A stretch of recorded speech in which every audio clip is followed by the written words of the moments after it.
Hello everybody, welcome to tonight's meeting on Tuesday the 29th of March 2022. Yarra City Council acknowledges the Wurundjeri Woiwurrung people as the traditional owners and true sovereigns of the land now known as Yarra. We acknowledge their creator spirit Bunjil, their ancestors and their elders.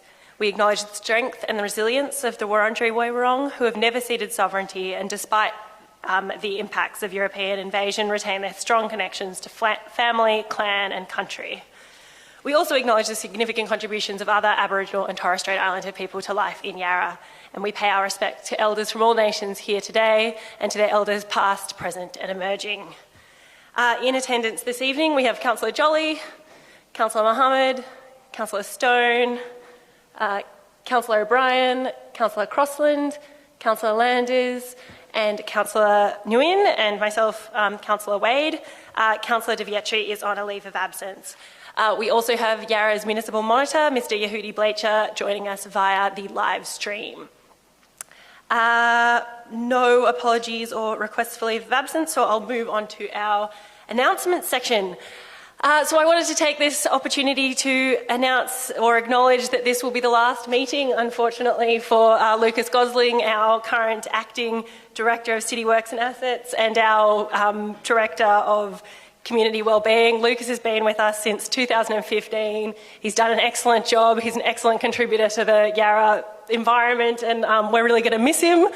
That said, we congratulate Maribyrnong on an excellent appointment for their executive team over there, and we look forward to seeing what Lucas achieves over there. So good work, Lucas.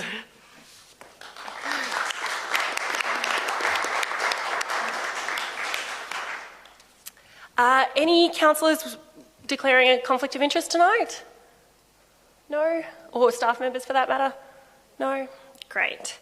No confidential business this evening. Confirmation of minutes. Could I have somebody to move that the minutes of the council meetings held on Tuesday the 8th of March and Thursday the 10th of March 2022 be confirmed? Thursday the 10th of March being the confidential session where the CEO was appointed, for anyone wondering why there's two there. Councillor Crossland, and a seconder? Councillor Stone, thank you. And all those in favour? And that's carried unanimously. Thank you, councillors. Public question time. This is a time for members of the public to pose a question. I have one listed, but anybody else is welcome to come up as well. I've got Matthew Carabot listed first. Hi, Matthew. When you get up to the front, if you could just hit the button, the speaker person button, that will mean everybody online can hear you. Right, red light's on. Good evening. Thank you, Mayor, councillors and residents for indulging me in this. So just my question through the Mayor. I'd like to understand what is the connection between the Yarra City Council Road Register and the Geographic Information System, and which is a legal document. I understand that there has been in the past planning permits which have been issued utilising the Geographic Information System, and there may be some conflict between what has been gazetted of roads and what's in the Graphic Information System, and what is the legal process for correcting conflicts between the two systems, and has a full review been undertaken to confirm that the road register and the Geographic Information System actually match? That's my question. Thank you. Thank you, Matthew. Good and detailed question. I like it. Are we able to answer that tonight, Chris? Thanks, Mayor, and thanks, Matthew, for the question. I'm sorry we're not able to. The question that you've asked covers a few different areas of council. If we can get you contact details, if we don't have those, it's probably a good thing for us to sit down with you or at least have a conversation with you to understand the context of the question and then to try and give you a response to that. Yep, no problem. So I did register this question, so my email is in there. While I'm up here, am I allowed to ask another question? You get two questions, so yes. Oh, there you go. Just in context of the pandemic and COVID and everything else, and now that we've moved to becoming live again, being a parent and sometimes a single parent, it's very hard for me to get here, and currently my child's sitting at home, so I need to leave very shortly.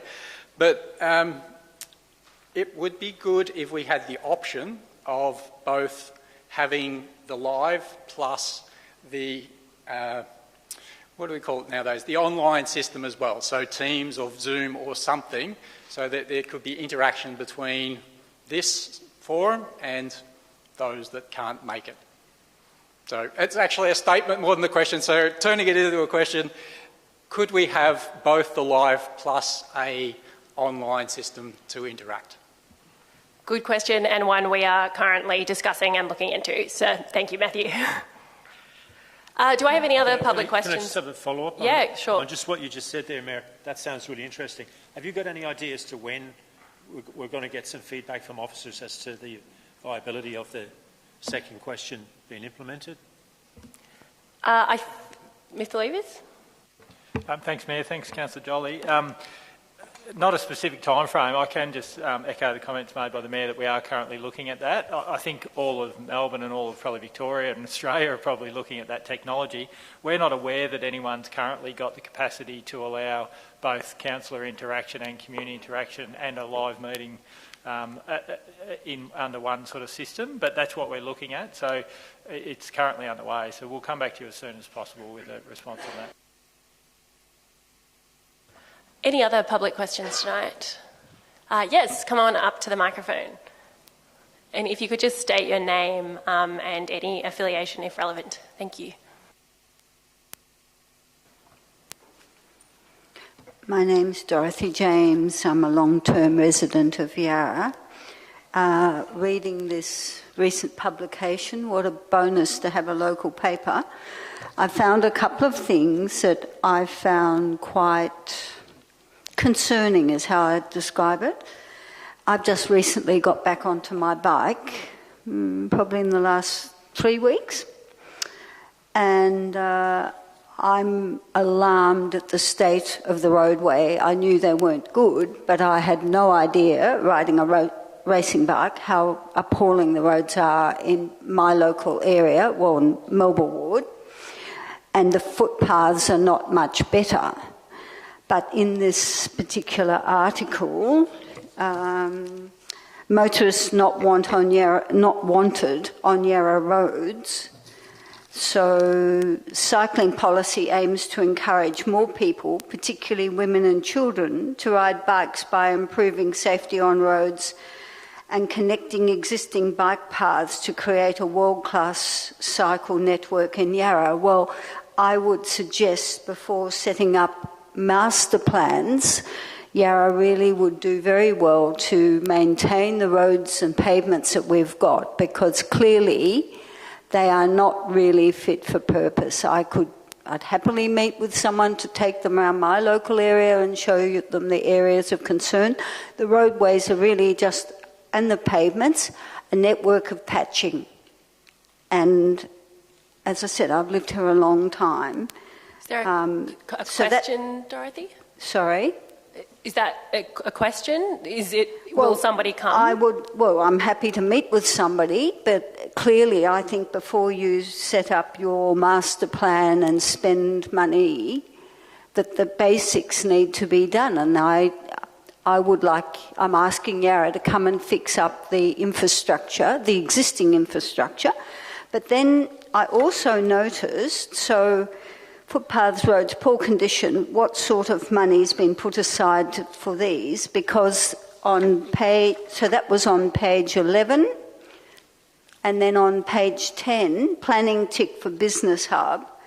So it talks about the council 2 million in the red.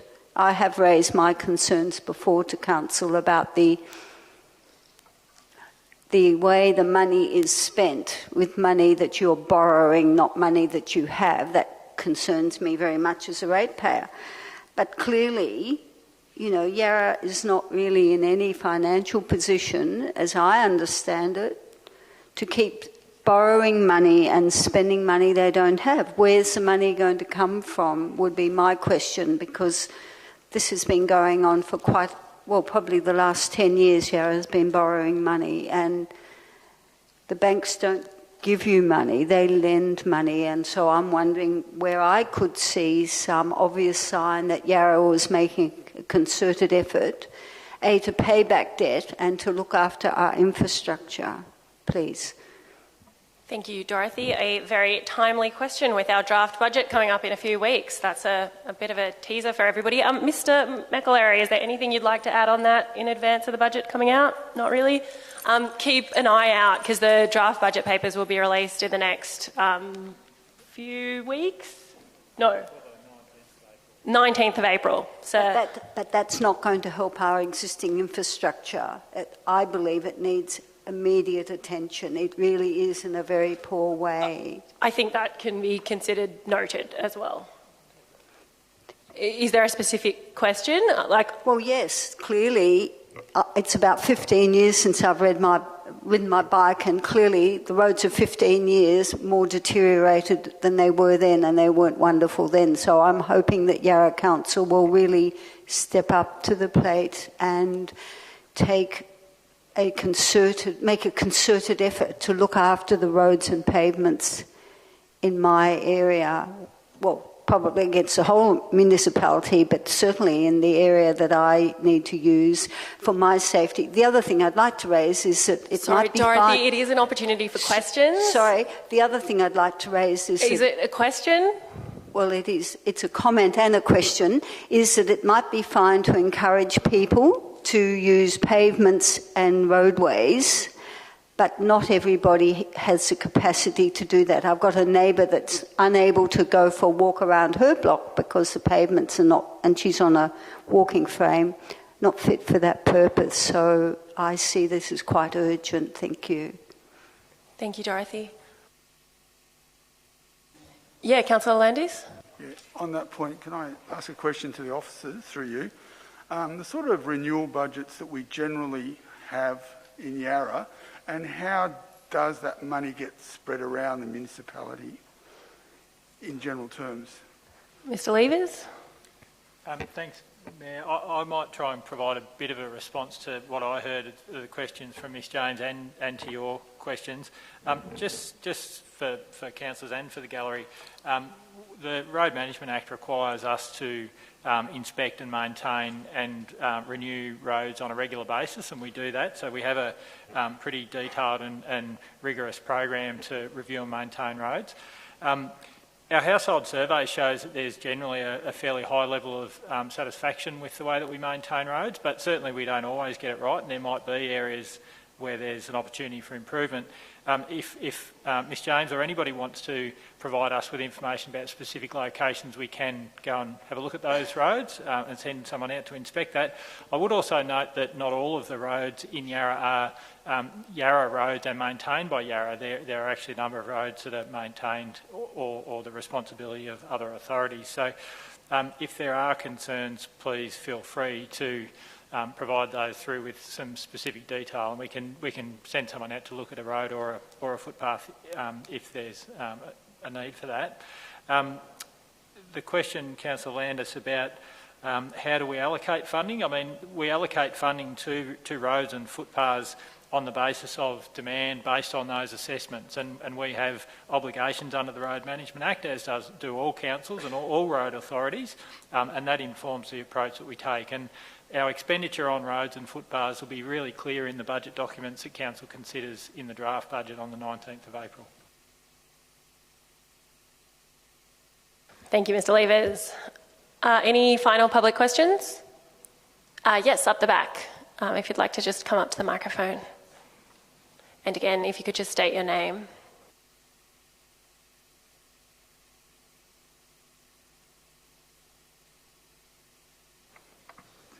My name is Janet Christie. I've lived in the city of Yarra for 40 years. I have a very quick question in regard to the transport strategy. Were all emergency services consulted in the creation of that strategy? That is, ambulance, fire and police, because this is my thought on it. Thank you. I'll pass that on to Mr Levers in the first instance, and you can direct it to your team if you wish. Thank you, Mayor, and thanks for the question. I might refer that to Mr Phillips to respond in terms of the process, the stage that we're at and what will happen as a next step. Can I just say I have found no mention of them in the appendices about community engagement. Thanks, Mayor. Mayor and councillors, the emergency services are being consulted as part of the current consultation period, which is open, and there's a couple of weeks to go. So they will be consulted and will be providing councillors with any comments that they do make. Absolutely. And will that information be made to the public? Through you, Mayor, the report post-consultation will come to council with a summary of all submissions. So if the emergency services make a submission, yes, that will be transparent in the next council report. Thank you. Thank you very much for your question. Any final questions? No? Okay, in that case we'll move on to the council business reports, and I'll start with the national aged care reforms and Mr Murphy. Councillors, would you like a brief report on this? Yes, we would. Over to you, Mr Murphy. Mr Murphy.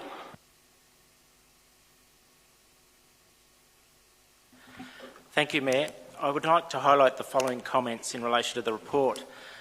The national aged care reforms being led by the federal government are due to commence in full on the 1st of July 2023. The reforms have been 6 years in the making and were held over pending the recommendations and findings of the Royal Commission into Aged Care. In January of this year, the Federal Department of Health released a paper titled Support at Home Program Overview, which outlined the final design of the program. Across 2021, a number of council briefings were provided outlining one, council's current role in service delivery under the My Aged Care system, analysis of the outcomes of the federal government and Royal Commission findings and implications for council, and research completed to assess future directions, including community aspirations, options and decision timelines. The reforms are complex and impact on all levels of the aged care system, from the low-level entry program council has traditionally provided to the high needs-based care and residential care programs typically provided by not-for-profit and other for-profit providers. The reforms will impact on how residents will access services in the future, how their needs will be assessed and the level of services they will be able to access, the level of fees they will be required to pay for services and their capacity to choose and change providers. The reforms will also impact on council as a provider. It will now be operating in an open and competitive market model. The funding model will change significantly with a pay-for-service approach rather than a block funding approach. Some roles are likely to be performed by others, such as assessment. And it is most important that a number of the services currently funded on a block or group basis will not attract funding under the new model. So in the coming months, council will need to make decisions on how it can best continue to support older residents, either through continuing direct service provision and or by providing support through other approaches. The answer to this question may be different depending on the nature of the services, from in-home care services, delivered meals, community transport to social support group activities. So as a key step in the decision-making process, the report tonight seeks to establish guiding principles to support council decision-making and provide the community with an understanding of council's strategic intent. It is not intended to determine a position on specific services. That is proposed to occur through the further detailed reports and analysis of options being brought back to council for decision. The guiding principles have been developed from the work undertaken across 2018-2020, which has included consultation with the community as part of the active ageing strategy development, with service users and residents, through the community deliberative panel that spent some time thinking through the future directions, and ongoing discussion with the Active Ageing Advisory Committee. The guiding principles also draw upon council's directions outlined in the council plan and social justice charter. The community told us there was an understanding of the complexity of the reforms and council's role may change in the future. Council role is valued and we are a trusted provider and source of information and advocate for the community. There was concern about vulnerable and at-risk people and how they can be supported in both accessing and navigating the new service system both at entry and on an ongoing basis. And there was also support for council to reinvest in other services or initiatives that help build community. Subject to the endorsement by council, the guiding principles will form part of the analysis of the options coupled with the range of operational, program-based and other considerations, such as community and individual implications, national policy implications, financial and resource implications, organisational capacity, governance requirements, market capacity and reinvestment options. The guiding principles are outlined in the report, and it is recommended that Council endorse these and officers continue to develop service-specific reports for consideration by Council in the coming months as outlined in Attachment 3. Thank you, Mayor. Thank you, Mr Murphy. Councillors, do you have any questions at this stage? Yeah, Councillor Jolly. Thank you, Mayor. Thank you, Mr Murphy, for your report, for your officers as well, and for your verbal report tonight. I have a suggested amendment, as you probably would have seen, but it actually is probably unnecessary if the answer to the question I'm about to ask you is yes. So this is my question. You're now going to, on the basis of the principles that we've got here in front of us in this report, look at the various possible options open to Council, and you're going to come back with some recommendations at a future meeting of Council later this year, maybe April plus minus.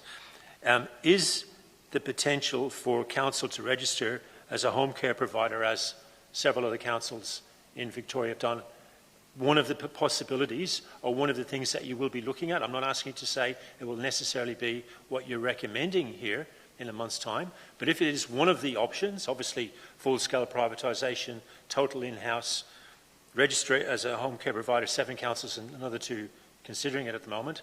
If that is one of your options that you're looking at, then I will withdraw my amendment, Mayor. Mr Murphy?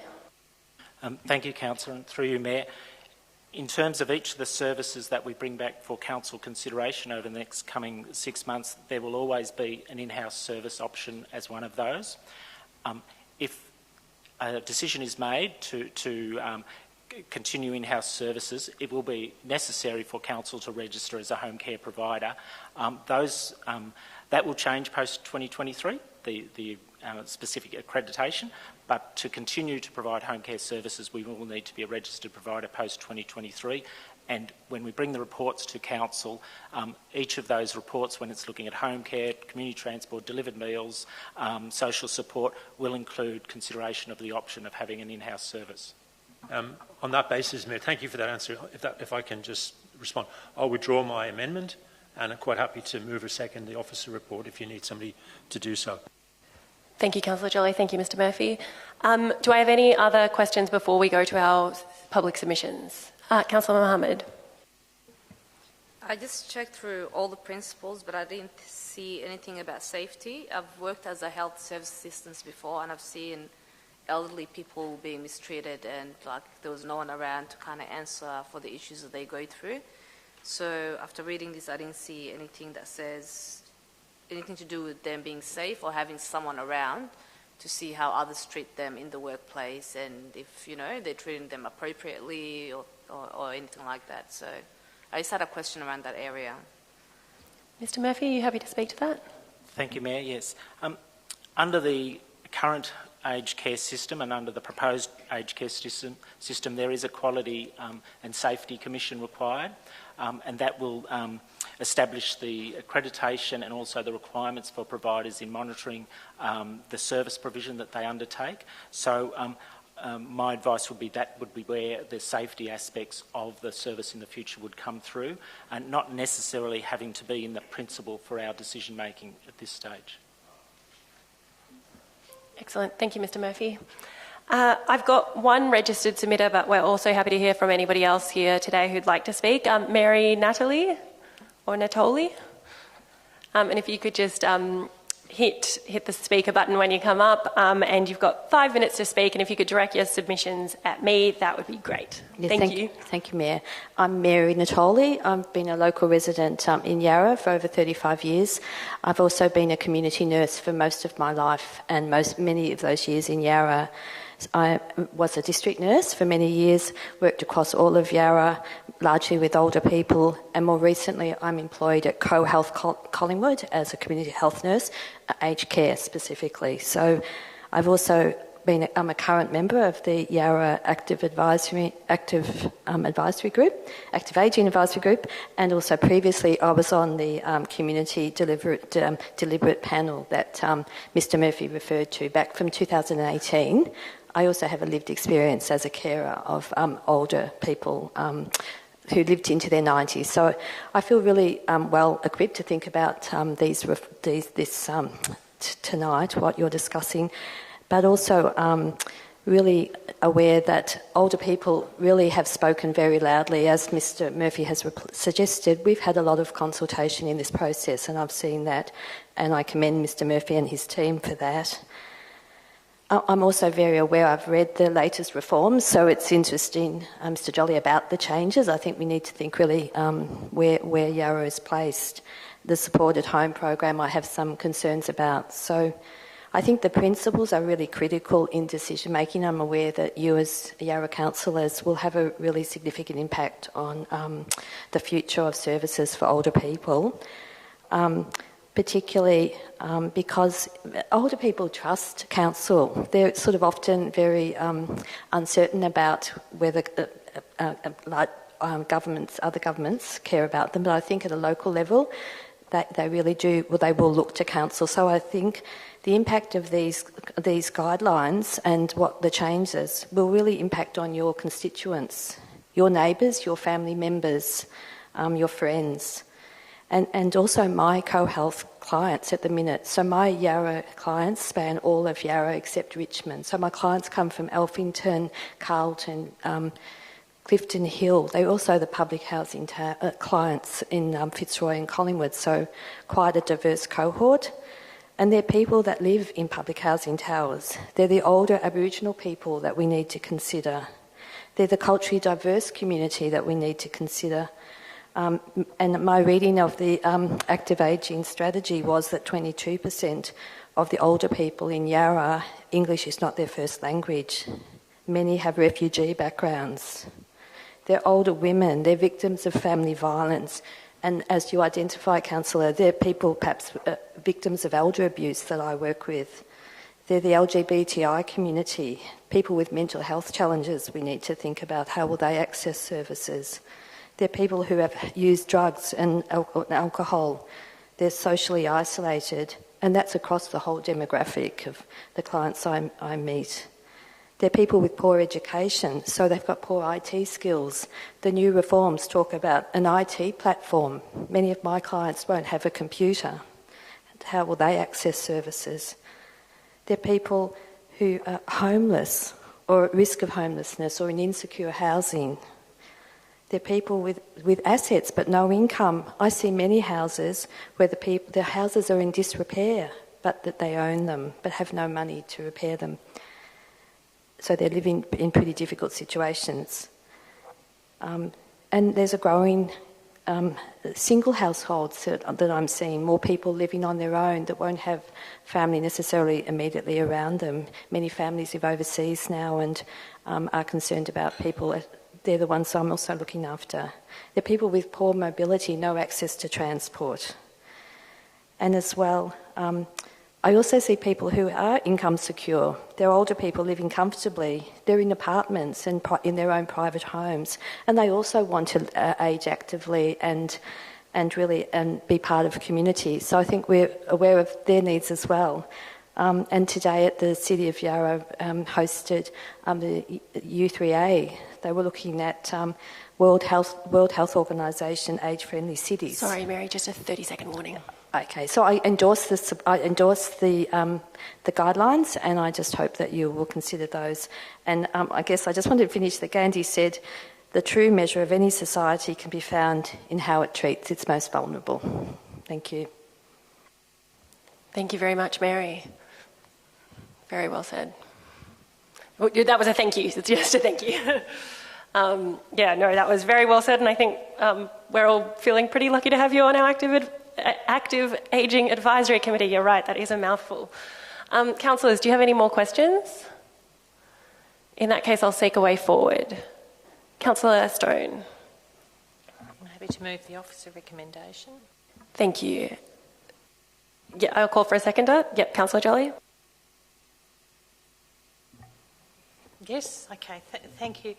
And can I thank Mary for her contribution just then? I couldn't think of many people who are more qualified to speak about the aged care reforms, and Mary, you described a pretty concerning scenario as these reforms roll out, and you also highlighted the important role that the council will have, given being a trusted provider of whatever it is we're going to provide, and probably the very crucial role the council will have in some form of care navigation, helping people navigate a very complex, very challenging and probably fairly unforgiving system.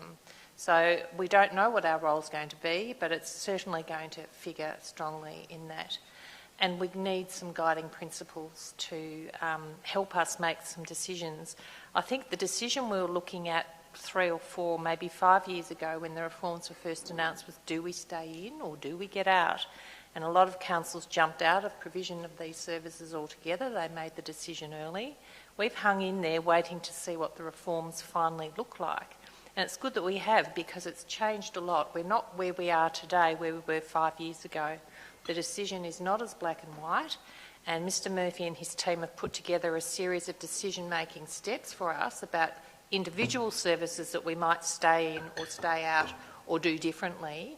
A very wise way to go, and the decision-making principles will help us make those decisions, assuming we are all agreed with them, and that will be a very strong foundation for us to do so. So I endorse the approach that's being taken. I hear what Mary and others are saying about the vulnerability of many of our older residents. We heard about some of that today at the Active Ageing Well Forum, and I want to acknowledge Sandra Heaps, another member of our Active Ageing Advisory Committee, who's here as well tonight, and the contribution of the whole committee today. It was really fabulous. And I think the guiding principles are going to serve us well. Thank you. Thank you, Councillor Stone. Councillor Jolly. Thank you. Councillor Stone correctly said, to quote her, it's a concerning scenario in terms of the future ahead, because we're going to be under a lot of pressure externally and maybe even internally to discontinue services, to see the contraction out of services, and maybe it be posed that really the only option for council is either to get out altogether or to stay in but just really help people navigate what is a very complicated set of circumstances that can be expected in the period ahead. And I think it's really, really good that the officer, Mr Murphy, in his report said that one of the options that we will be looking at will be the registration of council as a home care provider, because what we know for an absolute fact is that our service, which we partially do ourselves directly, and obviously we work with an outside agency as well, is really, really good. And it's really liked by the community and by those who access it out in the community. We know that our staff are absolutely amazing. We know that in the context of a low-paid sector, they're amongst the best paid, the best conditions, the most diverse, overwhelmingly women, and just some of the workers in Yarra that we could be most proud to have within our ranks. We also know, unfortunately, not every provider, but some of the private providers, we've read some horror stories about them in this state and nationally. And I think that, therefore, what 7 other councils, specifically Wangaratta, Colac Otway, Geelong, Moonee Valley, Whitehorse, Hume and Kingston, in terms of registering themselves as a home care provider in order to continue to keep as much as we can in-house because of the quality of service, because of the impact it has on the staff as well, is worth looking at. And as I said before, Darabin and Bayside are looking at it. The key issue, and I'll finish on this point, Mayor, is whether we can afford it. That's the obvious point, because I think all ideologically, I think we all agree, all else being equal, it's the way to go. And I would just remind everybody that home care packages, about 5 years ago, probably made up 6.5% of total funding. There's been a lot of money put into that. It's now up to 19%. So when you look at councils like Kingston Council, they're currently receiving $13 million as a registered home care provider. And therefore, even though we've only got 9 staff, and to be able to do this job properly, we'd probably need more. The idea that that would have to come from what's already, a threadbare finances here at Yarra because of the impact of COVID isn't totally true. That there is funding available federally for those who register as a home care provider, and I'm really looking forward to seeing what officers come back with when they come back in the next few weeks or months. Thank you, Mayor. Thank you, Councillor Jolly. Any speakers against? Let's go to the vote. All those in favour? And that's carried unanimously. Thank you, councillors, and thank you, Mayor Natoli. And thank you, Mr Murphy. Next up, item 8.2, Australian Election Advocacy Priorities. Councillors, would you like a brief report? Yes, we would. Over to you, Mr Can.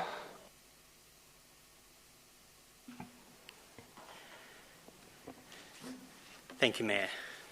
Tonight's report deals with the advocacy priorities of Council for the upcoming Australian election. Elections at a state and federal level are important opportunities for councils to advocate to other levels of government and to advance their advocacy agenda. In 2022, we have a unique opportunity here in Victoria where we have elections scheduled at both a federal and state level. The attached draft Australian Advocacy Action Priorities set out Council's priorities aligned with federal government responsibilities and which Council will pursue with individual candidates, party spokespeople and other stakeholders up to and during the election. These priorities have been drawn from existing council policies, strategies and resolutions, and through direct input with councillors and council officers. The priorities have been grouped under 5 key actions which support collectively Council's commitment to creating a climate-safe, equitable and livable Yarra. The 5 actions are continuing to meet the challenge of the COVID-19 pandemic, responding to the climate emergency, creating an open and inclusive Australia, creating a fair and prosperous economy, and investing in local infrastructure. Under each of these actions then sits a list of priorities relevant to different portfolio areas, and these take the form of policy commitments or a specific request for funding for an identified project. If adopted tonight, Council will look to communicate these priorities to individual candidates and parties through a letter written by the Mayor and then pursue follow-up meetings to discuss these matters in greater detail. Overall, the document calls for significant policy reform, particularly in the area of the climate emergency, as well as substantial funding to be made available to Yarra for local infrastructure and initiatives. Thank you. Thank you, Mr Can. Any questions, councillors? I don't have any registered submitters for this, but is anybody wanting to... Oh, question? Sorry, Councillor Mohammed, could you just switch on your microphone? Yep. You guys can hear me now? All right. I just read through it as well, and I had, there was nothing there about racism. I've sent an amendment through now for everyone to have a look at, but I just wanted racism to stop being a conversation and to have more actions to follow behind it. So that's the advocacy that we need the state government to take on, and that conversations are not changing anything, so we need something that will give people consequences or something, but there's an amendment there that you guys can have a look at and maybe add on to it. Is there a question there, Councillor Mohammed? Not really a question, it's a statement. Okay, Yeah. Thank you. Oh, any other questions?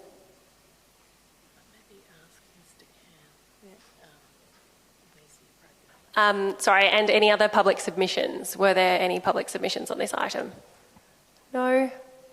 Okay, in that case, I will seek a way forward. Councillor Mohammed.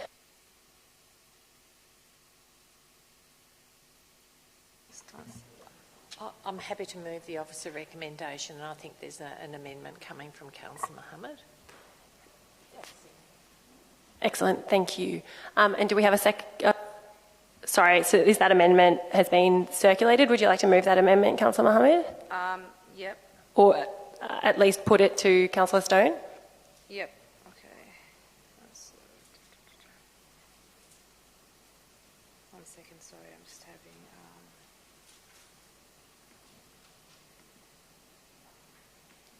So just the amendment was stronger action against racism in all its forms. That's the amendment, and on the C. So C, adopts the advocacy priorities as shown in the draft Australian election advocacy priorities, attachment 1, with the inclusion under creating an open and inclusive Australia of an additional point. So the stronger action against racism in all its forms is what I added, yeah. Thank you. Acceptable.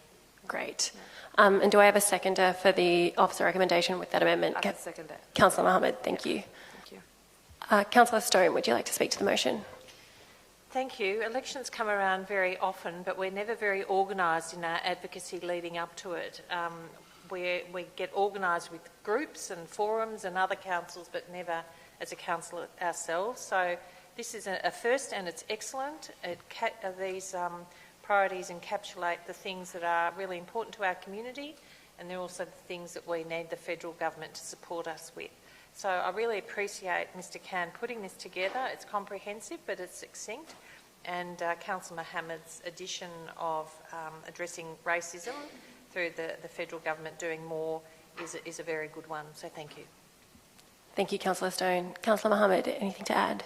I'll echo what Amanda said, and I'll also say that it's important as councillors to have advocacy through the state government to help our communities with issues that they face and advocate for them through the state government so that there can be changes made. Thank you. Thank you, Councillor Mohammed. Any speakers against? All right, put it to the vote. All those in favour? And that's carried unanimously. Thank you, councillors. Thank you, Mr Khan. We're now up to item 8.3, motions for the ALGA National General Assembly. Would we like Mr Thomas to speak very briefly to this, just to explain where we're at? Thank you, Mayor. The Australian Local Governance Association National General Assembly is an opportunity for councils across Australia to come together and identify areas of common purpose. At the last council meeting, council endorsed a motion to submit to the Assembly, and in the intervening period we've been able to secure an extension to their deadline, enabling us to submit some further motions. This report provides an opportunity for that, and I understand some councillors have some suggested motions to table this evening. Councillors, any questions and or motions to table? Councillor Crossland? Thank you, Mayor. I have 3 motions to table. One is regarding circular economy and waste reduction. 2 is incentivising and facilitating uptake of electric vehicles. And 3 is flood planning and mitigation. Excellent, thank you. I also have one to table, which is it's a joint motion with the Greater Dandenong City Council and the other executive members of the Back Your Neighbour Mayoral Task Force supporting refugees and asylum seekers. And the aim of it is asking for a consistent approach from the government to taking humanitarian refugees from active conflict zones. Have councillors had an opportunity to review those? And Mr Thomas, is there anything else we need to do to formalise these?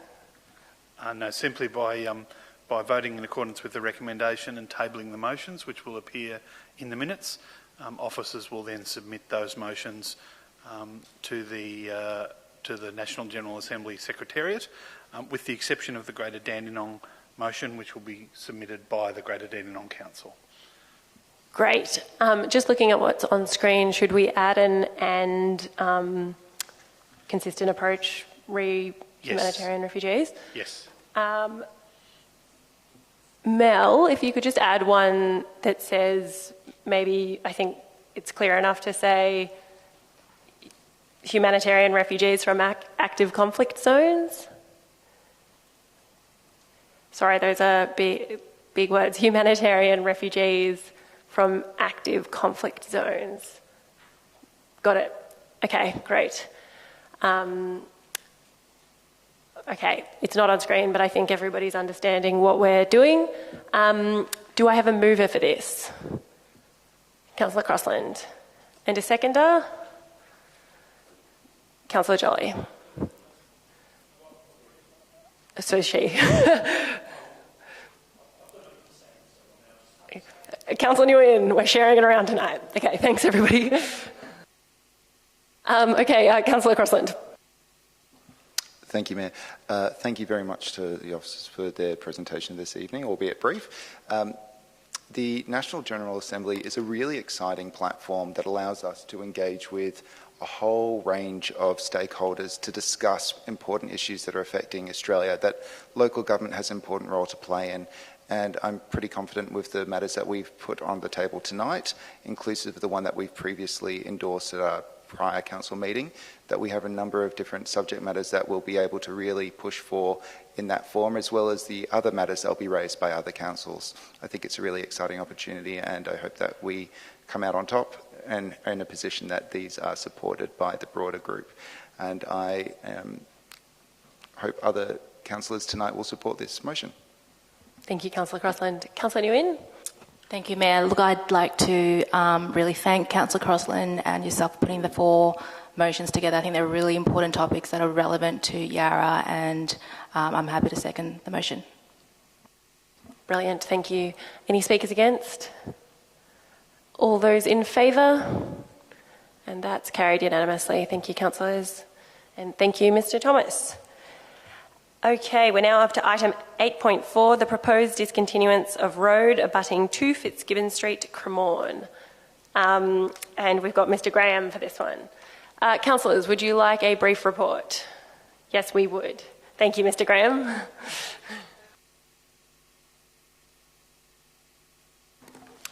Thank you, Mayor and councillors. This report is for seeking council's authority to discontinue the road abutting 2 Fitzgibbon Street, Cremorne. The report is a standard report, and it asks council to resolve that after council following all of the required statutory procedures pursuant to the relevant sections of the Local Government Act, we request that council discontinue the road and sell it to the adjoining owner, who's the applicant. Thank you, Mr. Graham. Any questions, councillors? Yes, Councillor Landers. Can you just give us a brief description of the layout of this particular land and the context of the lane? Thank you. Through you, Mayor. The land is basically a nightman's alley, and if you look at the plan on attached as the title plan, which I think is attachment 1, it shows that it's just under 1 metre in width and 14 metres or so long, so it's 13.3 square metres. So it's a nightman's alley at the back of the property that's surrounded by the applicant's properties. Excellent, thank you. Do we have any public submitters on this item? I don't have any listed, but no. Any further questions, councillors? Then I'll seek a way forward. Councillor Landers. With the office recommendation? Excellent. A seconder? Councillor Crossland. Councillor Landers, over to you. Yeah, I don't have a lot to say. I mean, the laneway itself is pretty nondescript, and it's sort of basically surrounded by the applicant's land. I just want to thank the officers for bringing this to our attention. It's appreciated, and I commend this motion. Thank you. Thank you, Councillor Landers. Councillor Crossland? Not too much more to add, thank you, Mayor, but thank you very much, officers, for the preparation of this work. Any speakers against? All those in favour? And that's carried unanimously. Thank you, Mr. Graham. Item 8.5, also Mr. Graham, proposed discontinuance of road abutting 9 to 11 Brighton Street, Richmond. Councillors, brief report? Yes, Mr. Graham. Thank you, Mayor, councillors. This report is also a standard report, but it is a commencement report for the discontinuance of the road in between 9 and 11 Brighton Street, Richmond. The applicant owns all of the adjoining properties, so they're seeking to purchase the road, have the road discontinued and purchased from council. The proposal is for council to commence the procedures required under the Act. That's both the Road Management Act and the Local Government Act, which is basically a public notice seeking submissions, and then once the public notice period is completed, Council will then consider the submissions if there are any. Thank you. Brilliant. Thank you, Mr Graham. Councillor Landers. Yes, could you just give a brief description of the land, please? The land is described in the plan as in the certificate of title, but more particularly, if I refer you to Appendix 2, which is the, sorry, Appendix 2 is the, Attachment 2 is the title plan, sorry about that, I've got them mixed up here. And the site plan shows the road in the middle of the applicant's property. So they're seeking to purchase the road that is in the middle of their property. Excellent, thank you. Any other questions, councillors? Any submissions from the public? No? Okay, I'll seek a way forward. Councillor Crossland and Councillor Nguyen. Councillor Crossland. Happy to support the officer's recommendations, thank you. Councillor Nguyen. Similarly, thank you, Bill, for the report, and I look forward to seeing what the submissions come back with. Any speakers against? To the vote, all those in favour, and that is carried unanimously. Thank you, everybody. And thank you, Mr Graham. Okay, we're now up to item 9.1, notice of rescission number 1 of 2022 statutory planning delegations. So that was in the agenda, so I just need to check. And Councillor O'Brien, do you still intend to move this? Yes? Do we have a seconder for this motion? Councillor Jolly. Okay, councillors. Sorry, Councillor Crossland? Sorry, Mayor. I've just been notified that one of the cameras isn't currently working in terms of submitters. So they can be heard, they just can't be readily seen. They never can be seen. Oh, okay, great. Cool. Sounds like no issue then? Cool. I would assume so. Thank you. Great. Councillors, do we have any questions on the notice of rescission? I have a couple that I might start with. We've received a few emails this week, in particular about consulting on whether we would normally consult on something like this, like a change in delegations. Mr Levers, I'll put this to you in the first instance. Is this something councils generally would normally consult on, and do they need to? Thanks, Mayor, for the question. I might ask Mr Gilbert to join or add something, but I might just take the initial question and see if there is anything you wish to add. The short answer is no, Council is not required to consult on such things. I would also say it hasn't been Council's practice, and is not Council's more broadly the practice to consult on delegations. Delegations are made for a whole range of functions that Council performs, and it's a matter for the Council what it delegates. So I'm not aware of any previous delegations have been subject to consultation. It's open to Council to consult, but they're certainly not required to. And if Mr Gilbert has anything to add, I'd ask that he do that. Thank you, Mayor. Thank you, Mr Levers. No, I can't add any further to that. I support the statements by Mr Levers, Mayor. Thank you, Mr Gilbert. Sorry, do you have a question, Councillor Jolly? Sure. Any other questions, councillors? I've got another one. Preferred heights was another one that came up. I'm assuming this will eventually go to Mr Phillips, but I'll ask you, Mr Levers. They were raised as people were concerned about a change, but there wasn't any change in the delegations around preferred heights. Is that right? Mayor, I believe that is right, but I will ask Mr Phillips just to clarify. Mayor, that is correct. Ms Osmond, the Manager of Statutory Planning, is here and she can confirm that as need be, but that's correct. Sorry, I had a few questions arising from emails. This one, I think it's a simple answer. I'm not sure if it was a misunderstanding in people's emails to me or if it's a genuine question, but people's actual ability to object isn't hampered by this, is it? It's just what's done once the objections are received. Oh, Mayor, that's correct. So there's no change to the ability to object. The change made by the delegations that were adopted by Council last meeting were the number of objections that would trigger it to be taken to PDC. As you know, that's a number. The delegations still allow for councillors to either request that it be presented to PDC or to a full council meeting.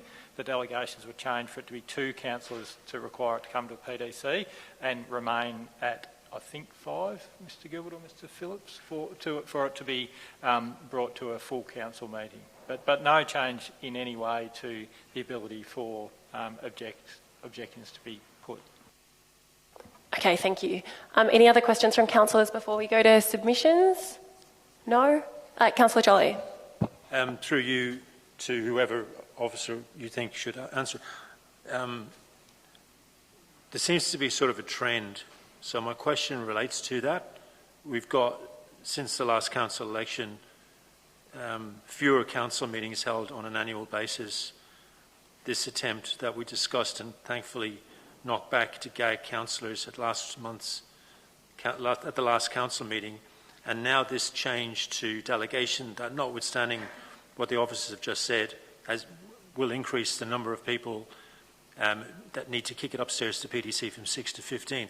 Are there any other attempts or proposals in the pipeline to further restrict what I believe to be basic democratic rights, or is this the last one that we can expect? The reason I ask that question is because we've just been told that there's actually no need for us to be told about it, or at least the public. So are there any other proposals in the pipeline that officers, or indeed anyone else, any councillors, have got wanting to roll out, or is this it? Not Mr Levers, you... I'm not sure who the question's to, Mayor, or who's appropriate to answer. I can provide an administrative response if you'd like me to. Madam Mayor, wasn't that just a rhetorical question rather than a real question? No, it's not a rhetorical question. But thank you for that. Mayor, my response to the question would be it's up to Council to make decisions about how it operates. The delegations, the Code of Conduct, the social media policy are all things that Council is required to consider under the Local Government Act. All of those things were put to Council in a public meeting, and that'll continue to happen. So I can't promise that there might not be ever any further changes, and it'll be subject to Council decision as to whether those changes are made. That seems like a reasonable response. Any other questions before we go to submitters, councillors? No? I've only got one submitter registered, so I'll call on her first. Virginia Noonan. Is Virginia in the room? Yes. And if you could just make sure you turn on the microphone when you get up, Virginia. Thank you. Thank you, Mayor and councillors. I did put a submission in, or a slight email in relation to this issue, and I quoted my qualifications in that, and that's in relation to a postgraduate in change management. Change management is about informing stakeholders. Stakeholders include councillors, include staff, include the public who will be affected by these changes. To get uniformity, to get consensus, engagement is a very important thing in this democratic society. And I'm appalled by the fact that you're asking people to actually for us to actually not stand up and make a point in relation to this, moving it from 6 to 15. And you think about the individual people. Point of order, Mayor. Yes, Councillor Lotus. This motion's about the rescission, not the actual substance of the motion itself. Perhaps it's a reminder to the submitter to talk to the rescission itself. Apologies, I did mean to front load this with that point. Just to note that this motion is about the rescission of a motion rather than the substance of the motion itself. So if you can speak to the rescission specifically. Well, I think the motion should be rescinded on the basis that it's very poor communication with the public as a result of things that will actually affect them directly, especially those that are not in groups. You know, we've got quite a large group behind me who are able to speak for, but the little person down the street, or the person down the street that has to find 15 local neighbours who individually object to a development next door will be very difficult for them. I think those sort of margins or that sort of height to actually reach is quite daunting for them. And then for also somebody that has to consider up to 3 individual apartments or point of order again. Can we talk to the rescission itself, not the substantive? Well, it's on these bases that I believe that the motion should be rescinded. Sorry. Thank you. Do we have any other speakers for this motion? Ken, Glenn, I'll let you decide who wants to go up first.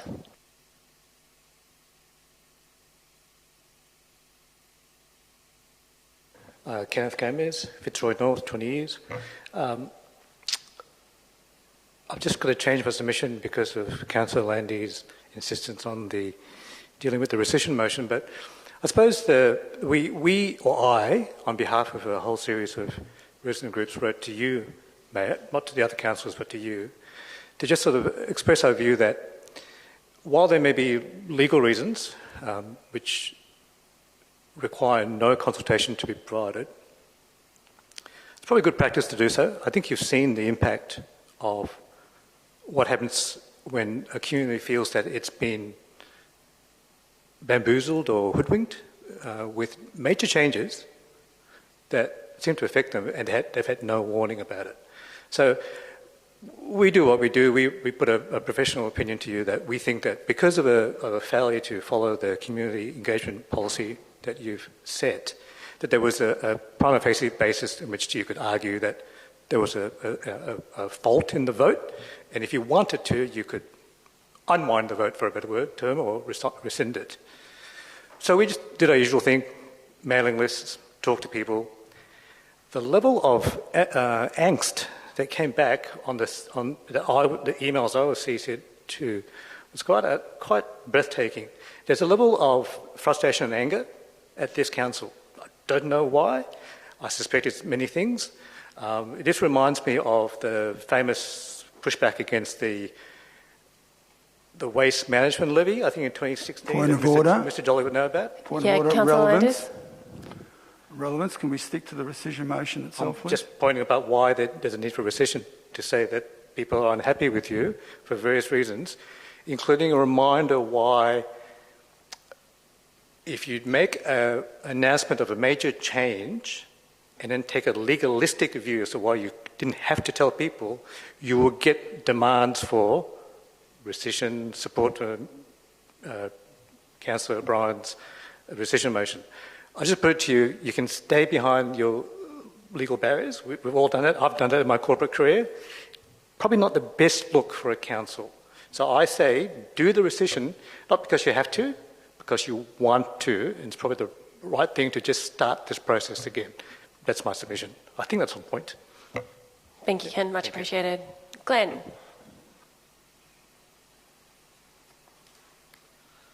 Thank you, Madam Mayor and councillors. So I'm Glenn McCallum from Fitzroy North, representing Protect Fitzroy North Inc. We support the rescission, and here are the reasons why. We can fully accept that the motion was well-meaning, but we don't necessarily accept that it was well-founded. And in particular, the missing consultation, I think, looms as a big problem.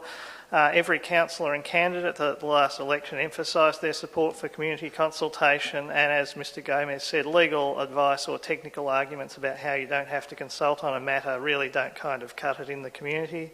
I could find no one who thought that the process of dropping an item in the agenda on the preceding Thursday and having a couple of councillors, having an informal chat with residents, with a small group of residents, and that was great that happened, but that doesn't constitute consultation. They just couldn't reconcile that. People out there just couldn't reconcile that with the council's community engagement policy. The state government guidelines require that residents be adequately informed and have the opportunity to be heard before a decision is made that impacts upon them. Informed means the evidentiary basis on which a decision is being made should be put before the public. This too was lacking on the night. Some basis was provided on raw numbers at PDC versus objective numbers, but little or no causal analysis. And the thing about small business applications, well, the processing time stayed stubbornly high regardless of the ups and downs in PDC numbers.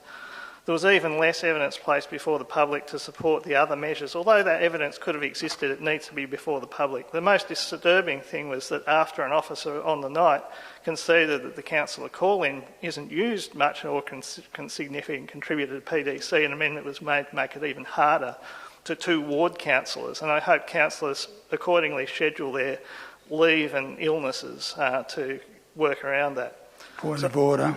We're prosecuting the argument. Okay, so... Can I raise a point of order? I just think that Councillor Lunny is entitled to his view, but it's vexatious now. He's just constantly interrupting, probably quite nervous residents who are just trying to have their say. Councillor Jolly, he's been quite respectful. He was very quick. He has not stopped interrupting people trying to speak.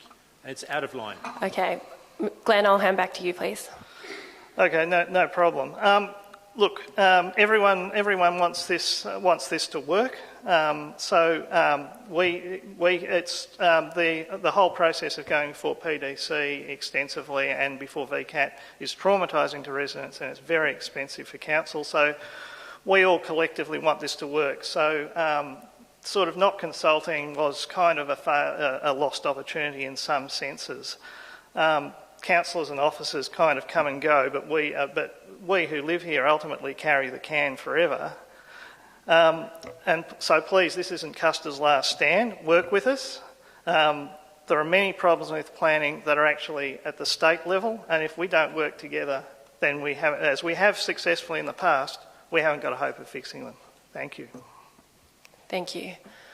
I will note that we who live here does include most of the people sitting at these desks too. Do I have any other public submitters? Okay. Sorry, yes. Please make your way forward, and if you could just state your name at the microphone.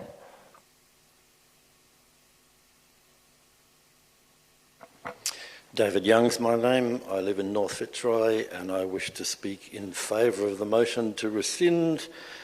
And I just emphasise the point that has already been made about participation in democracy. And I'd remind you, Mayor, of what the words on your page of the website says, which is that Sophie cares about the climate, inequality, participation in democracy, and making the world both greener and fairer. We need participation in democracy. Please rescind the motion. Thank you, Mr. Young. Any more public submissions before I go to councillor questions? Is it urgent? We've got another submission. Sure. Public submission. Anne, was that you?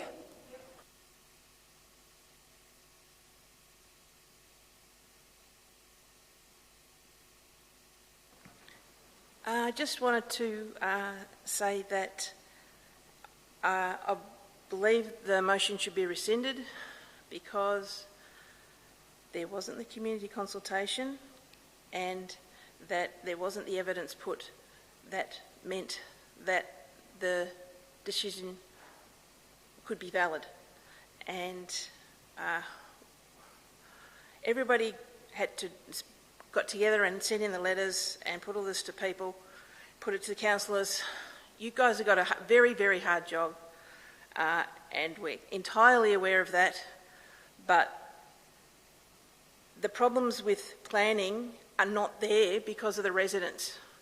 The problems with when you're being forced to VCAT because you can't get enough objections, and then even if you can't, it doesn't matter how many objections, if it's one of those list of excluded applications, you are not going to get anywhere near a review. And if developers know, or people, up to $2 million you can spend on an industrial application, and if people know that there is no chance that it's going to get reviewed, then commercial pressures being what they are, they're going to be more focused on slipping things through desk checks. So It's not the resident. The residents really would like to keep this wonderful municipality working, improving livability, doing things like improving the tree canopy, all the wonderful things that the council want to do. So making it much harder for residents to try and preserve and look after this wonderful city that we all care about is something that should be rescinded. Thank you very much, and sorry for the time. No, thank you, Anne. Any other public submissions? Councillors, any questions? Councillor Landers. Yeah, thank you very much. Look, I wasn't being vexatious, but the motion in front of us is about rescission, and it shouldn't have been an opportunity to re-prosecute the actual motion. That can come after the fact if the rescinding motion is successful. My question goes to officers through you, Mayor. We've heard tonight from a couple of submissions about the need to go and find 15 objectors now. Is that the purpose of objections to is it the purpose that if you are impacted by a particular application, that your job is then to go and find 15 objectors? How does the function of objection actually work, and what is the sort of purpose of stating your objections to an application? Thank you, Councillor Landers. A big conceptual question there, Mr. Levers. Thanks, Mayor. Councillors might have their own view on that, but I will ask Mr. Phillips to provide a response on behalf of the organisation. Thank you, Mayor, councillors. Mayor, it's useful just to sort of say that any planning scheme has trigger points, and if it needs a planning permit, it's normally advertised. It's sort of a test in the planning system, and if people wish to object, they can, and they need to indicate how they're materially affected. It's important that they do that, and the planning staff, or indeed the PDC or the council, need to consider every objection. They're all taken into account and they're assessed against the planning scheme provisions. And that's an important point just to draw out, that if an objection is talking about something that's not valid from a planning scheme point of view, it can't be taken into account. But if it's a valid planning matter and there's planning scheme provisions, then it absolutely is considered. And it's really that blend of looking at all those myriad of provisions in the planning scheme and forming an assessment. If it's done under delegation, that would then form a determination, and conditions, etc., may apply. If it's done to the PDC or the council, then there'd be recommendations, and the conditions would be recommendations, Mayor. So the purpose of objections is for people to have their say and to focus in on what they're concerned about, and the planning staff and PDC and councillors certainly seek to look at those in particular care and address matters as appropriate. Sometimes it might be a refusal, other times it might be a condition that tailors part of the development to be an acceptable outcome, Mayor. Thank you, Mr. Phillips. Any other questions, councillors? In that case, I'll seek... a way forward is obviously with you, Councillor O'Brien. I will ask you to speak to your motion. Thank you. A couple of things I'd just like to say about the rescission motion. I think the amount of pushback we've had from the community suggests that that's a good reason for this rescission motion.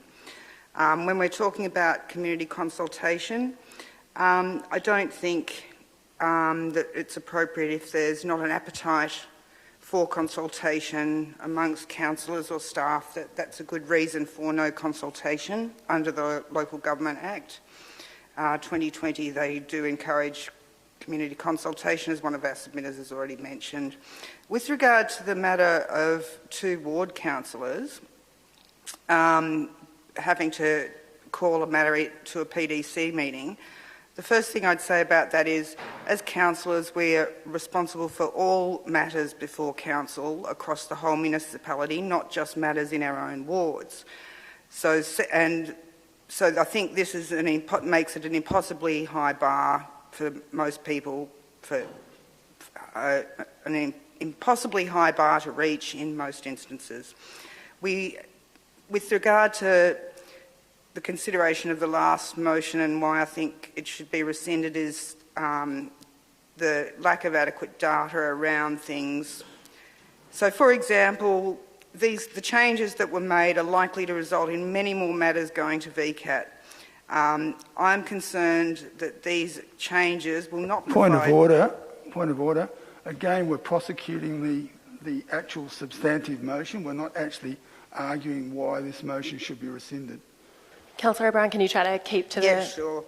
And so anyway, I think it's about efficiencies. I think going to VCAT is not an efficiency and will probably result, or may, I don't know, we don't know because we didn't have analysis, that this may end up costing council more and specifically our community, our ratepayers.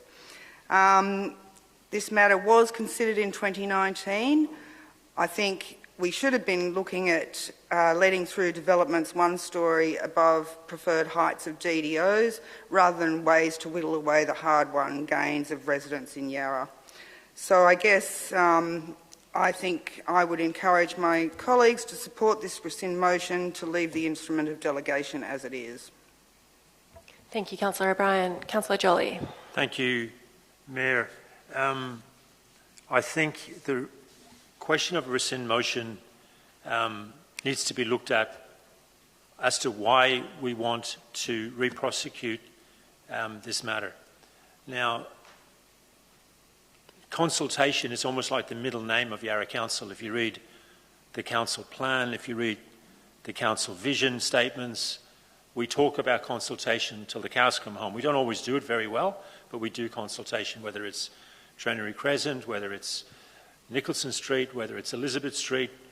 But we went missing in action on this matter because the vast majority of residents, well, all the residents and all the resident groups found out about this suggestion that we voted on at the last meeting 4 or 5 days before the meeting.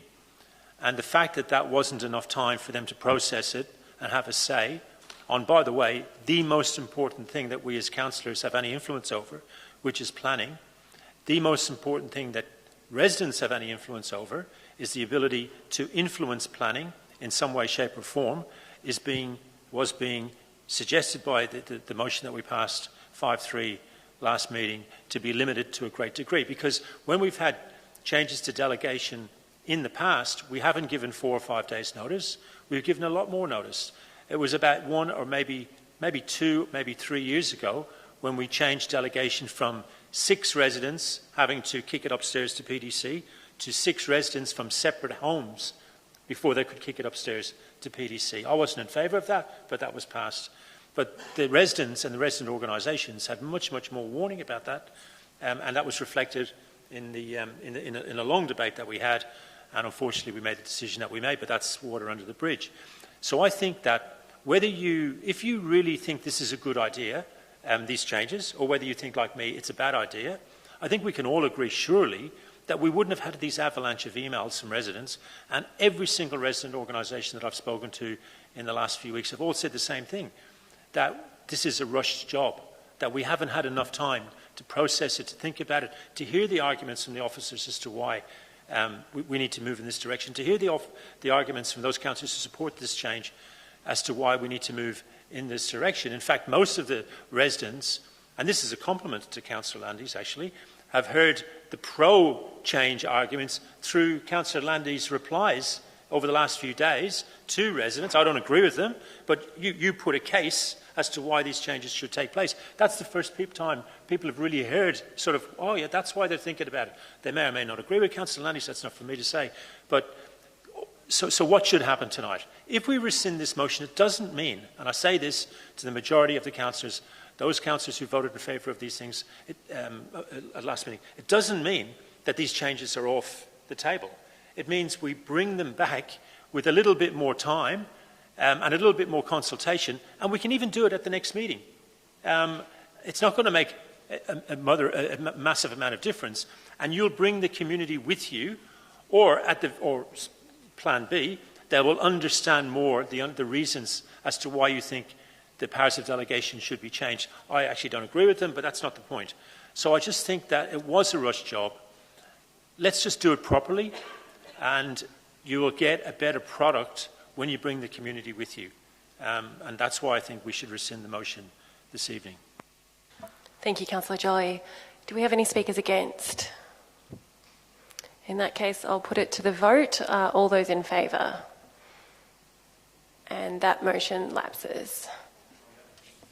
Division? Sure. All those in favour? Councillor O'Brien, Councillor Jolly and Councillor Stone.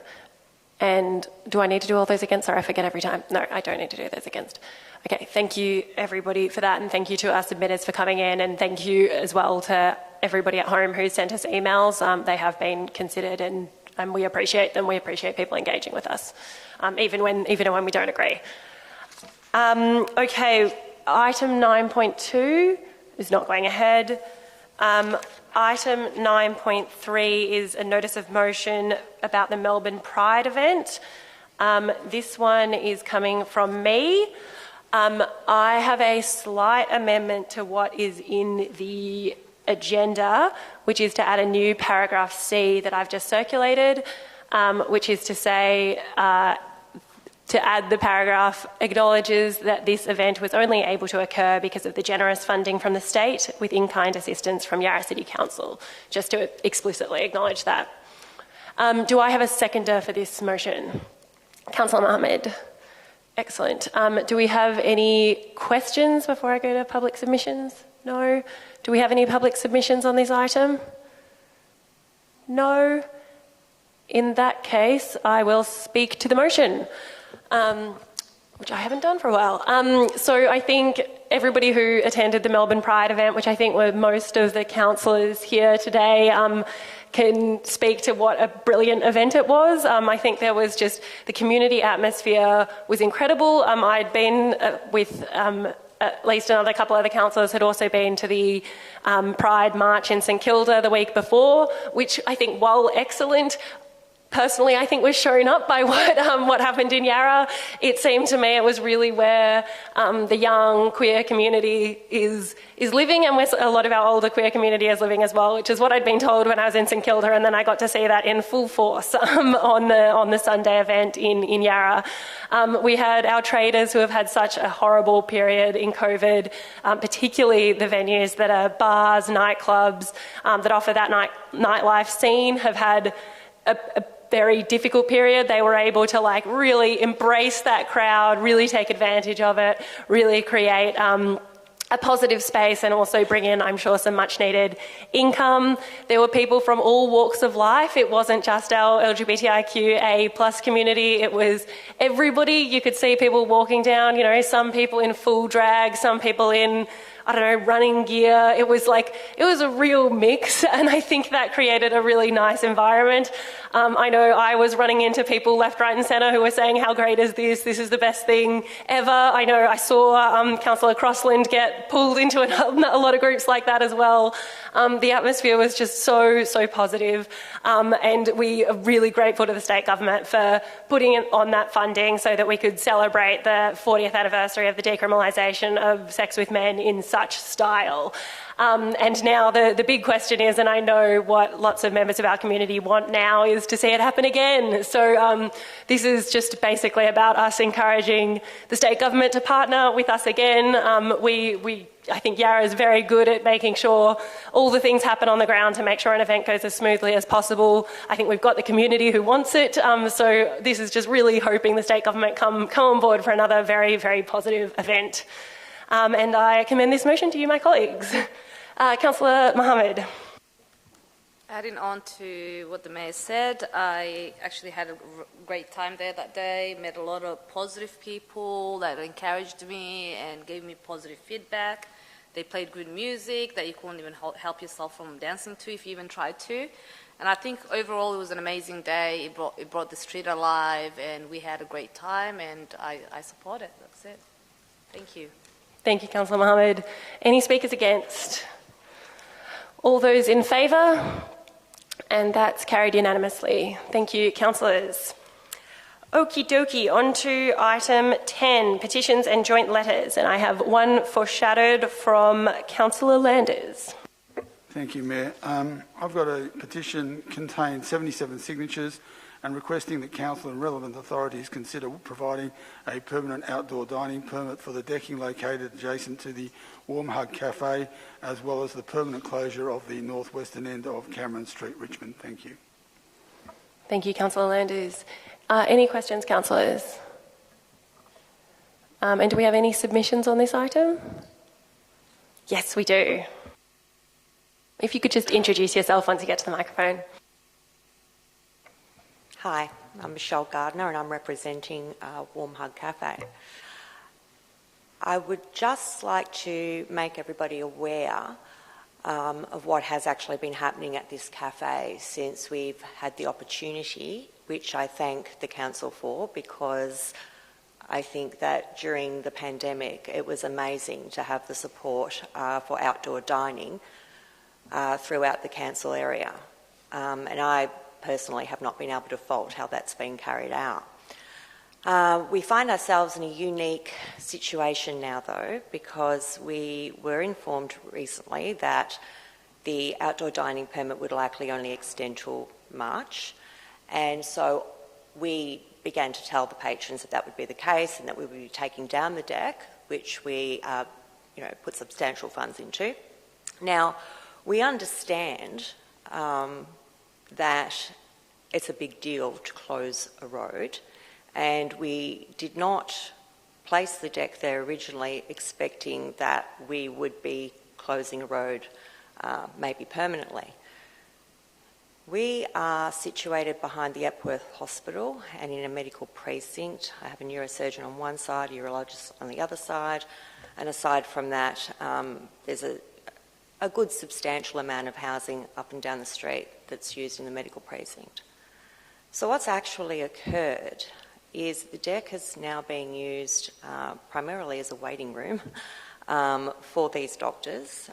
There's a lot of people coming from rural areas to see these doctors. They're coming every fortnight, some come every 8 weeks, some come every 12 weeks.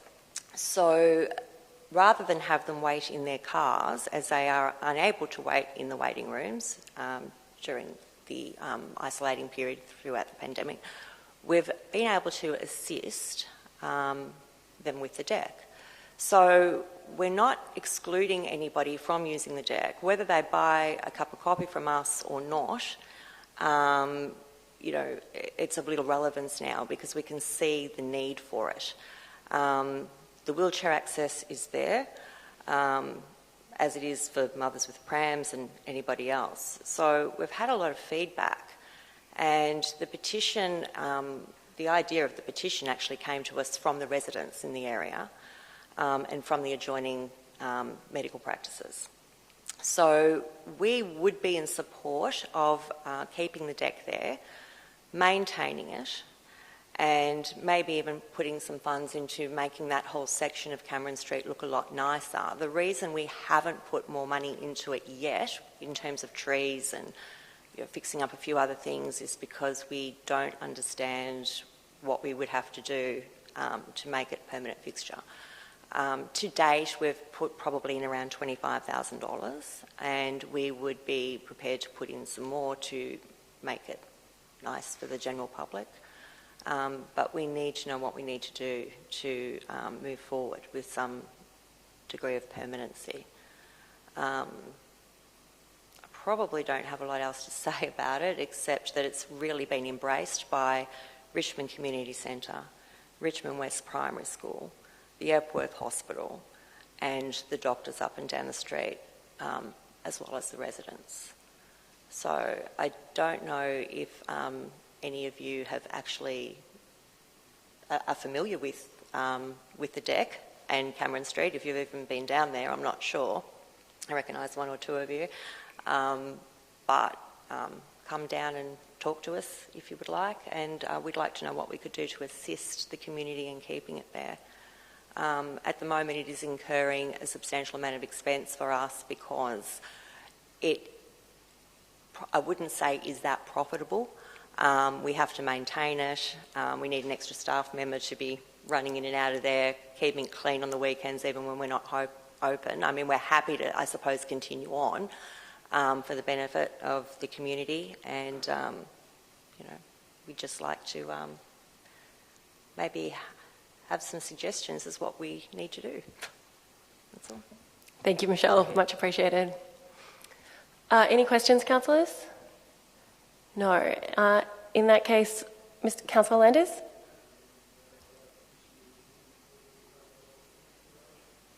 You're happy to...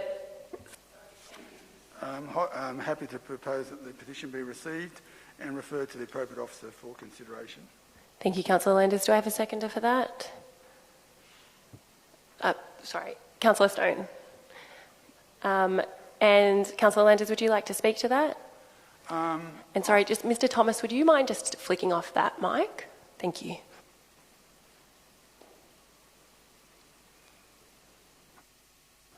Thank you, Mayor. I will have some more comments to make on this a little bit later, but I do congratulate the work that's been done in that area. It has been one of the outstanding activations in Richmond, and I congratulate Michelle and Robin for your work that you've done and your contribution to making that a great space, so thank you. Thank you, Councillor Landers. Councillor Stone? No. Any against? All those in favour? Carried unanimously. Thank you. Okay. Any other petitions or joint letters, councillors? No. Any questions without notice? Councillor Jolly.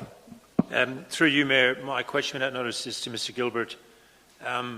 Several months ago, Council voted unanimously, I think, I might have got that wrong, but I think it was unanimously, to ask officers to follow up what we all, at the time, after hearing all the public submissions, considered a pretty outrageous act by Alphington Grammar of closing the gate, limiting, or blocking actually, access for the public, for pedestrians, for cyclists, for all types of people, to the riverbank by this private school. And the Council determined that the current Old Heidelberg Road reservation is required to be open to the general public access, I'm quoting from the resolution, by pedestrians to the Darabin Creek Reserve, and it authorises officers to take the necessary steps to implement that outcome, and we contacted the Minister and all the rest of it. Now, to this day, the school have kept that gate locked. They have ignored the council officers. I've had some conversations with Mr. Gilbert about it, and I just want to get it out on the public record because I think Mr. Gilbert is trying his best on this matter, and he has indicated to me that the council are getting into second and third and maybe even fourth and fifth gear here, and a deadline has been given to the school, and if it's not met, we'll send officers down there and physically open the gate like we would do anywhere else. They shouldn't get special treatment. So my question, through you, to Mr. Gilbert, if he can just, within the parameters of whatever legal limitations are to your answer, give us an update as to the fact that these people aren't actually opening the gate and what we're going to do to get them to do so. Thank you, Councillor Jolly, and I think it's a well-timed question, and I also think it was unanimous. Mr. Levers, and then Mr. Gilbert, I think.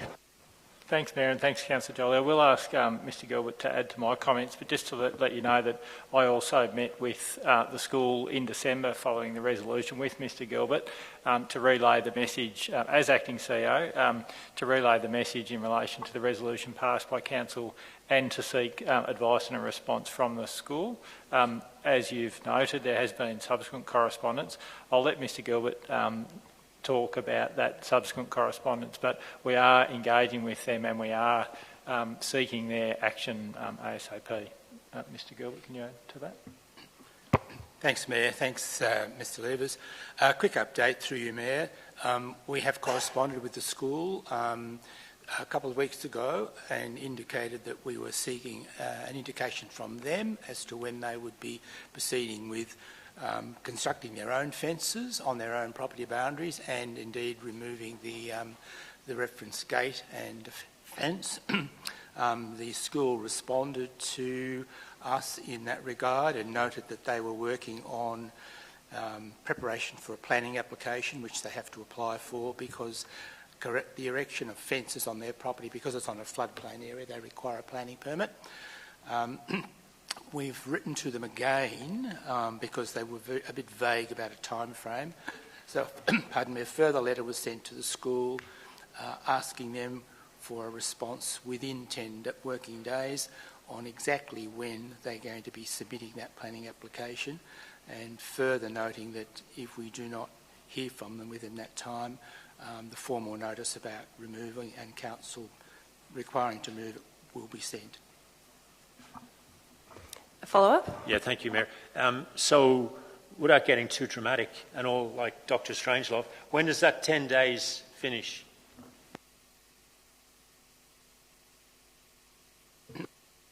The second letter was sent today, so the 10 working days from today. Thank you, Mr Gilbert. Councillor Stone, you had a question? Yes, I did.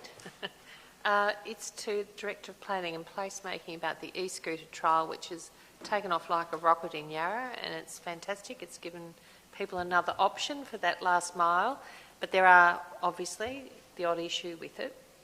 It is a trial, and I'm wondering how those who would like to give feedback to the trial can provide it. I know there's information about raising issues with the providers, but there's no information available about if someone wants to give feedback to improve things in the future, where do they provide that to? Thank you, Councillor Stone. Mr Levers? Thank you, Mayor. Thanks, Councillor Stone. I will refer to Mr Phillips. They are very popular and they are very obvious. So I can see that people are both using them and it might be creating some issues. So, Mr Phillips, can you comment, please? Sure. Through you, Mayor. Yes, there is agreements with the three councils and the providers. There is confidentiality agreements with those. If the community had suggestions or concerns, they could certainly email them to, indeed myself, someone at the council, and we would certainly provide that as part of the feedback to the group. In terms of the evaluation criteria and those sorts of things, I'd need to come back to councillors with some information. I just can't recall what the criteria are, but as I said, there's some confidentiality in terms of the statistics. But I'm more than happy to provide a note to councillors and take it on notice. Thank you. A follow-up, Councillor Stone? Yeah, just to follow up, they are fantastic, but there are some issues, and I think that they kind of came up today at the Active Ageing Forum, and they come up regularly with people feeling quite confronted by them, vulnerable road users and footpath users. So it would be good to know how a record of these issues are being kept and where they're being kept, so they can inform the program as it rolls out in a better way.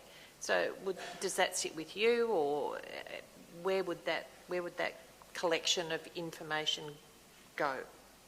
Sure.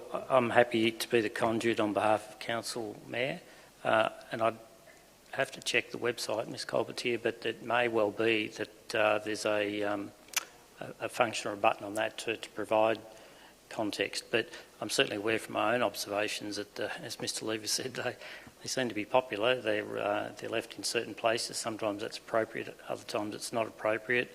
There's some guidelines that the operators need to comply with, and any non-compliances and those sorts of things, or positive comments, both sides of the ledger, if you like, is important feedback. The three councils need to provide that feedback to the state government as well as a trial. So, yes, as I said, I'm happy to be the conduit. If there's not on the website, but I'll come back with some more information. Yep. That's great. Thank you very much. Any other questions, councillors? No? Delegates' reports. I have one foreshadowed from the Business Advisory Committee from Councillor Landers. Yeah, just very quickly, Mayor, I've got a delegates' report from Thursday the 3rd of March 2022. Councillor Landers and Crossland were in attendance to provide this, and it just talked about the economic development and workshop examined matters around fostering greater inclusion across the business community into business, the growth of co-working space in Yarra, trends towards knowledge service industries and the need to support more DDA-compatible space in activity centres, and discussing long-term planning delays and high costs when opening businesses in Yarra.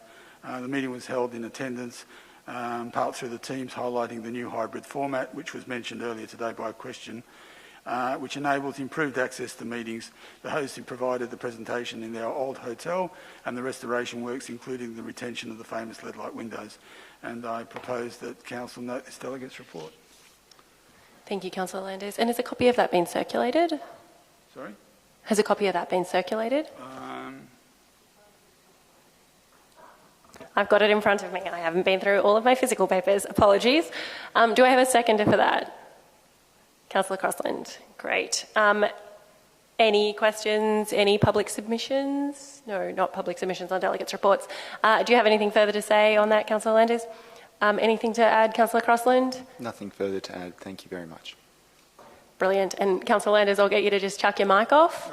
And councillors, all those in favour? That's carried unanimously. Thank you. I believe we also have one foreshadowed from Councillor Stone. Just a short one which has been tabled on the Metro Waste Forum. It's tabling the minutes and the notes from the meeting in February. I did provide a delegates report then, but the notes and minutes were not available. The forum does ask that we table them in a council meeting. Also to inform councillors and the executive, I guess, and the community that the state government is sponsoring and funding a circular economy course run through United Nations. They have an education arm and the Metro Waste Forum. They've invited 2 representatives from each council to attend. I'm doing that on behalf of council and will share the excellent materials and insights with councillors and anyone else who's interested, along with our waste team at the appropriate time. Excellent. Thank you, Councillor Stone. Do I have a seconder for tabling that one? Councillor Mohammed. Speaking for? Neither? Nope. Any against? All those in favour? And that's carried unanimously. Thank you. We're now... Oh, sorry. Do I have any other delegates' reports? No? 6 including me. General business motions. We've got one foreshadowed from Councillor Landers. Sorry, I'll get you to put your mic on this time. Okay. Do I read it out, or it's sort of as is? Because it's quite a long... quite a long, but I do have an amendment that I need to make to it as well. It's a good question. Mr. Levers, does it need to be read out, given it's not in the agenda? Mayor, I don't believe it does need to be read out. If Mr. Landers, I think, unless Mr. Gill wants to correct me, I think if Councillor Landers wanted to then verbally provide his amendment, he could do that. Great. So maybe if you just give a brief description of what it is and what you're amending for the sake of councillors. Okay. So this amendment is acknowledging four current road closures that have been given an extension of 3 months to the end of June, and it also thanks officers for their work in these endeavours, and seeks to ask officers to instruct an ongoing an investigation through necessary communications and stakeholder engagement for a more medium-term response to these spaces and look at some of the opportunities, but I'll talk to that in a minute. And further, I would like to add that Council note that the hospitality business in 571 Bridge Road, known as Niche, has today also requested to be able to continue to trade on the temporary road closure in White's Place until the end of June 2022.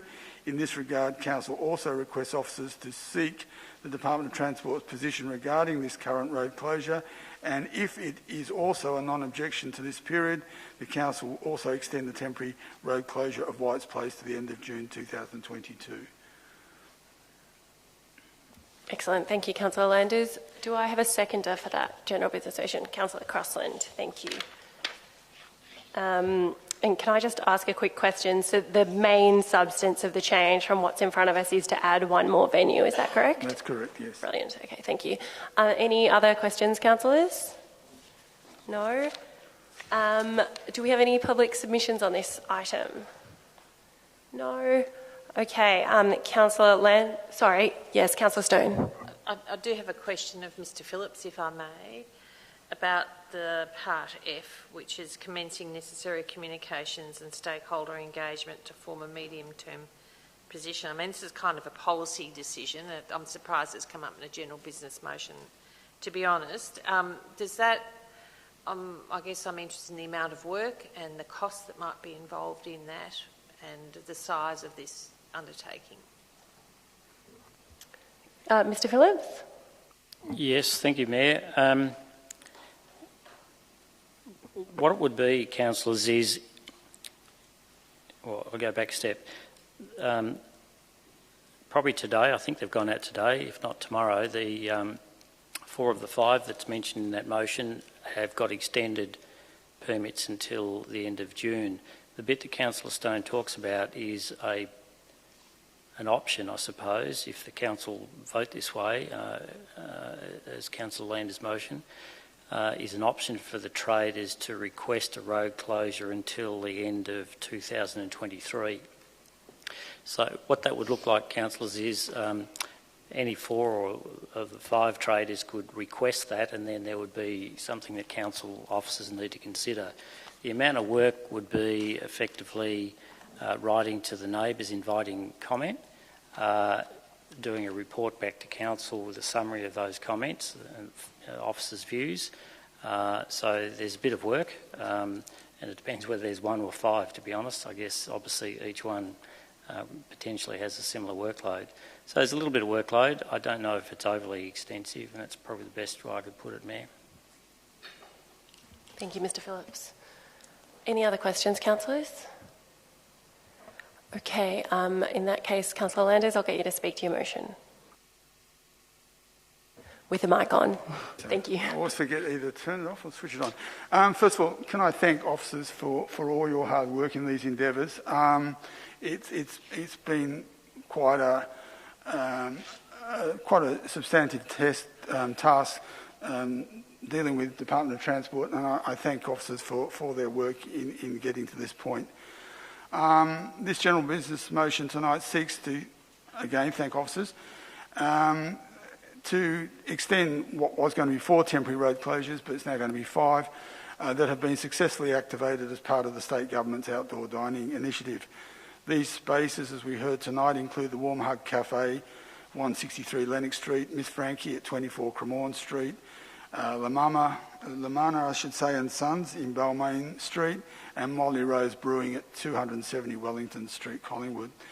Noting, of course, that with Richmond's activity centres mainly along arterial roads, and which have clearways and therefore have really had no benefits of activations. This motion, as just been explained, asks officers to use this extension of time to commence communications with stakeholders and to explore any options how we can best use these areas into the future.